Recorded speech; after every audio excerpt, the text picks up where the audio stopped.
Hello మిత్రులారా, అందరికీ నమస్కారం. ఏ స్త్రీ కూడా మీతో ఆ పని చేయించుకోవాలంటే డైరెక్టుగా అడగదు. మీరంటే ఎంతో ఇష్టం ఉన్నా కూడా మీతో ఆ పనికి వెనకాడతారు.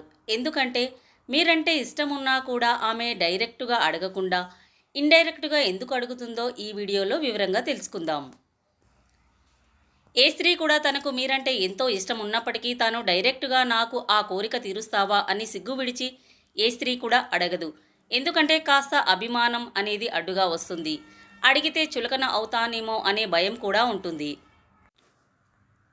అందువల్ల ఏ స్త్రీ కూడా ఎంత ధైర్యం ఉన్నా కూడా డైరెక్టుగా అడగకుండా ఇండైరెక్టుగా వారి కోరికలను అడుగుతూ ఉంటారు. అయితే డైరెక్టుగా అడగకపోయినా స్త్రీలు కొన్ని సైగలను చేస్తూ ఉంటారు. ఇలాంటి సైగలను బట్టి మీరు ఆమె మనసులో ఏముందో సులువుగా తెలుసుకోవచ్చు.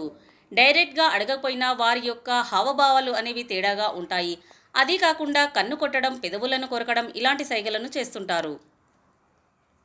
అంతేకాకుండా చీరను మీ ముందు మాటిమాటికి జారవిడిస్తూ ఉంటారు. ఎందుకంటే చీర వెనుక ఉన్న అందాలను మొత్తం మీకు చూపించి వారికి కావలసిన కోరికను మీతో తీర్చుకోవాలని చూస్తుంటారు.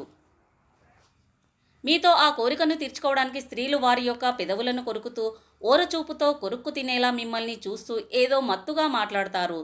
ఇలాంటి సైగలను బట్టి ఆ స్త్రీ మీ మీద ఎంత పెద్ద కోరికను పెట్టుకుందో తెలుసుకోవచ్చు. అంతేకాకుండా మీతో రాసుకు పూసుకు తిరగడం, అలాగే సరసాలాడుతూ డబల్ మీనింగ్ మాటలు మాట్లాడుతూ ఉంటుంది. పరాయి స్త్రీ మీతో ఇలా చేస్తుందంటే ఖచ్చితంగా ఆ కోరికతో రగిలిపోతుందని అర్థం చేసుకోవచ్చు. ఫ్రెండ్స్, ఈ వీడియో కనుక మీకు నచ్చినట్లయితే ప్లీజ్ ఒక లైక్ చేయండి. అలాగే ఇలాంటి మరెన్నో ఇంట్రెస్టింగ్ వీడియోల కోసం మా ఛానల్ని సబ్స్క్రైబ్ చేయండి. ధన్యవాదాలు.